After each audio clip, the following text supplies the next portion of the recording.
तो हम जैक से आपको एवरेज बढ़ाने के तरीके बताएंगे। कार के अंदर जैक से कैसे एवरेज बढ़ाते हैं। यार एवरेज को लेके ना लोगों की बड़ी समस्या है कि भाई कार की ना एवरेज नहीं आ रही बिल्कुल भी। बहुत सी चीजें उन्होंने ट्राई करके देख ली, सर्विस करवाते हैं बार बार, चेंज करवा दिया, ऑयल चेंज करवा लिया, चेंजेस कर लिए भाई, ड्राइविंग चलाने के भी तरीके उन्होंने चेंज कर लिए, लेकिन फिर भी कहीं ना कहीं एवरेज ड्रॉप हो जाती है। एसी बंद करके भी चलाते हैं लेकिन फिर भी उसके बाद भी भाई एवरेज के अंदर बड़ी दिक्कत आती है। देखो एवरेज बढ़ाने के लिए ना अगर आप सारी चीजें कर रहे हो उसमें से एक चीज अगर आपने फॉलो नहीं करी तो भाई एवरेज के अंदर बहुत फर्क पड़ जाता है कार के अंदर। तो आज मैं कुछ ऐसे मेजर पॉइंट्स बताऊंगा जिसकी वजह से भाई कार है आपकी एवरेज नहीं निकाल के आ रही है। हमने बहुत ट्राई कर लिया, आपने बहुत बार बार चीजें ट्राई कर ली, लेकिन फिर भी आपकी एवरेज के अंदर वही दिक्कत आ रही है और एवरेज इतना ड्रॉप हो गया है कि भाई पूछो ही मत।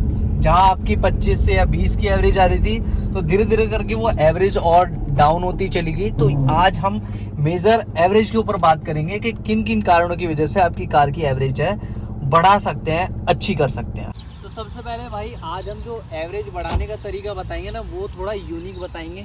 आज तक ऐसे लोगों ने कहीं नहीं बताया होगा आपको।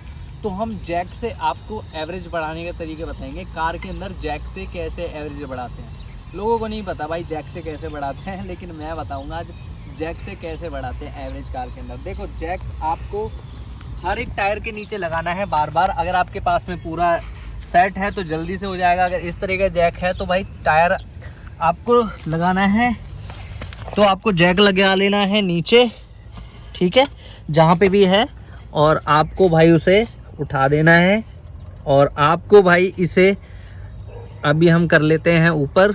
जैक से कैसे कार की एवरेज बढ़ानी है वो आज मैं बताने वाला हूँ। मेन भाई जैक से ना एवरेज बढ़ाने के लोग कहेंगे भाई कैसे बढ़ेगी। जैक से भाई एवरेज बढ़ाने का तरीका जो मैं बताने वाला हूँ ना, तो ये सबसे यूनिक तरीका है। और भाई चैनल को सब्सक्राइब कर लेना अगर आप नए हो चैनल पे, तो यहाँ पे बहुत अच्छी अच्छी टिप्स मैं बताता रहता हूँ। तो जैसे ही मैं इसे भाई ऊपर करता हूँ, देखो कार मेरी लिफ्ट होनी चालू हो गई है, आप देख रहे होगे। तो आपको अपने जो टायर है इस तरीके से ऊपर उठा लेना है। तो जैसे ही मैं जैक को भाई पूरा उठा देता हूँ, ये देखिए मेरा टायर देख रहे होगे आप, थोड़ा थोड़ा भाई ऊपर आना चालू हो गया है। तो देखिए टायर भी ऊपर और गाड़ी थोड़ी ऊपर आनी चालू हो गई है। तो इस तरीके से देखो भाई टायर भी ना ऊपर आ गया है और ये भी काफ़ी ऊपर आ गई है।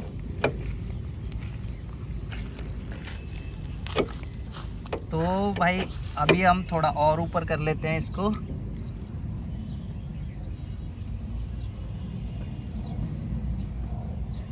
अब ठीक है, अब टायर है जो पूरा फ्री हो, आपको दिख रहा होगा कि टायर उठ चुका है और ये गाड़ी भी है इतनी ऊपर उठ चुकी है मेरी। तो आपको कैसे एवरेज बढ़ा सकते हैं भाई इसमें। देखो आपको जो टायर है ये घूमता हुआ दिख रहा है। अगर आपकी कार के अंदर ये वाला टायर जाम हो रखा है, नहीं घूम रहा है, तो कहीं ना कहीं एवरेज है इसकी वजह से भी आपकी कार के अंदर जो नहीं बढ़ पाती है एवरेज। तो आपको यही करना है, चारों टायर में एक एक बार ऐसे लगा के देखना है और आपकी कार की एवरेज है चेक हो जाएगी, एक तरीके से पता चल जाएगा। अगर आपकी चारों टायर भाई घूम रहे हैं, पूरा अच्छे से घूम रहे हैं, तो ये भाई कोई दिक्कत नहीं है। फिर तो एवरेज क्या है, जो और पॉइंट्स है वो बताऊंगा मैं आपको। तो आपको ये चारों टायर पहले सारे चेक कर लेने एक बार। उसी चीज़ ये भी आती है कि टायर प्रेशर ना कईयों के इसमें कम है, इसमें 29 है, उसमें 32 है, पिछले में 35 है। अलग अलग टायर प्रेशर भी दिक्कत करते हैं एवरेज के अंदर। तो भाई चारों टायर के ना मेंटेन करके रखा करो। गर्मियों में तो खासकर हवा निकल जाती है टायरों के अंदर से, तो प्रेशर भाई एक्यूरेट चेक करते रहा करो। 10-15 दिन के अंदर आपकी मतलब चारों टायर के अंदर एक्यूरेट हवा होनी चाहिए, ज़्यादा कम भी नहीं होनी चाहिए और ज़्यादा एक्स्ट्रा भी नहीं होनी चाहिए। अगर ज़्यादा एक्स्ट्रा रखोगे तो भाई बहुत ज़्यादा बबलिंग करेगी कार, लेकिन उसमें एवरेज अच्छी निकल के आ जाती है। तो 32 से 35 के बीच में नॉर्मल रखते हैं वैसे लोग इंडिया के अंदर। तो टायर प्रेशर भाई सबका एक जैसा रखना है, नहीं तो भाई एवरेज के अंदर गड़बड़ी हो जाती है। अगर आपके पिछले में कम है, इसमें ज़्यादा है, तो ये थोड़ा आप ध्यान रख लेना, एवरेज में बढ़िया आएगी एकदम। तो एक तो ना दिक्कत यहाँ पे लोगों को ये आती है भाई, अगर हाईवे पे चल रहे हैं तो इतनी दिक्कत नहीं आती, लेकिन सिटी के अंदर या विलेज के अंदर जब कार चलती है तो बार बार ब्रेकिंग लगती है। अगर आप सिटी में चला रहे हो तो बार बार भाई लोग एकदम से धड़ाधड़ एकदम स्पीड में ले जाएंगे, एकदम ब्रेक मारेंगे, एकदम क्लच पे उठाना और एकदम से ब्रेक मारना, फिर क्लच पे उठाना। तो ये भी भाई एक मेजर कारण होता है कि आपकी कार की एवरेज जो ड्रॉप हो रही है। नॉर्मल जैसे एवरेज आपकी 20 की आ रही है, लेकिन आप ये चीज़ें अप्लाई करोगे बार बार, आपने एयर जो आपने हवा टायर में डलवा रखी है अच्छी, लेकिन उसकी वजह से एवरेज नहीं बढ़ेगी टायर की वजह से। अगर आप यहाँ पे ब्रेकिंग में भी दिक्कत कर रहे हो, बार बार एकदम क्लच से उठा रहे हो कार को, एकदम से ब्रेक लगा रहे हो, जल्दी जल्दी ये चीज़ें कर रहे हो, तो बार बार ये करने से भी आपकी जो एवरेज है उसके अंदर दिक्कत आती है। तो ये भी भाई आप ध्यान रखना, एकदम से क्लच नहीं उठाना है, एकदम से बार बार ऐसे ब्रेक्स नहीं मारने हैं। आप तो अपनी एवरेज मतलब स्पीड को मेंटेन करके रखो, नहीं तो भाई ये दिक्कतें जो होती रहती हैं, बार बार कमेंट्स आते रहते हैं कि भाई एवरेज कम हो रही है, एवरेज कम हो रही है, एवरेज कम हो रही है। तो ये जो टायर वाला है ये तो एक यूनिक कॉन्सेप्ट है, लेकिन और जो चीज़ें हैं वो आपको ध्यान रखनी पड़ेगी, तब आपकी एवरेज है जो अच्छे से बढ़ पाएगी।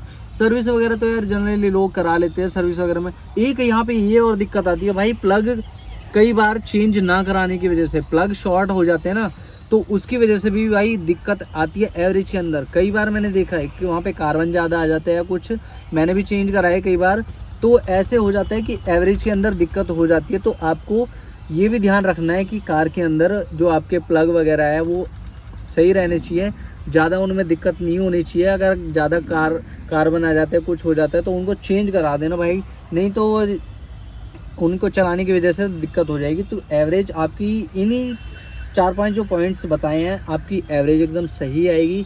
बाकी आराम से चलाओ कार को। और एक ये और रहता है भाई लोगों का कि भाई हम जो एवरेज अपनी कार की बढ़ा रहे हैं, एसी पे चलाने से और नॉर्मल बिना एसी पे चलाने से क्या एवरेज के अंदर फ़र्क आता है? देखो एवरेज के अंदर फ़र्क आता है, लेकिन अगर आप बिना लोगों की दिक्कत यहाँ पे हो जाती है कि बिना भाई मैंने एसी नहीं चला रखा फिर भी एवरेज कम आ रही है कार की जितनी एसी पे आ रही थी।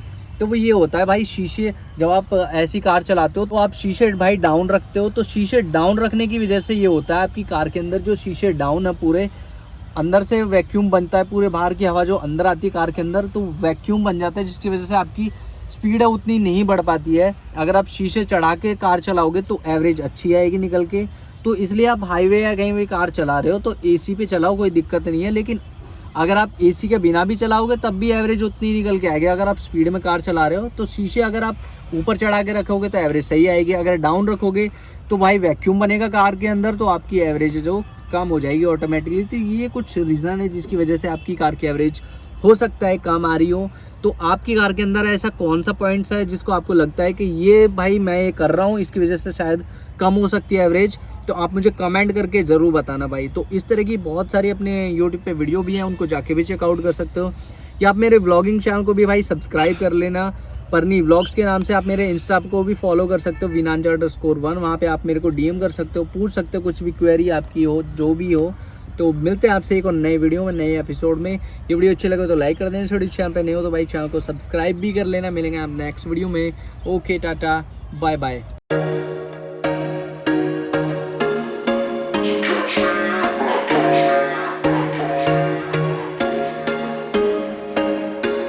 There was once a day that I would pray for you. I'd go and misbehave just so you'd notice too. Sneaking looks up and down from across the room. And damn, what a hell of a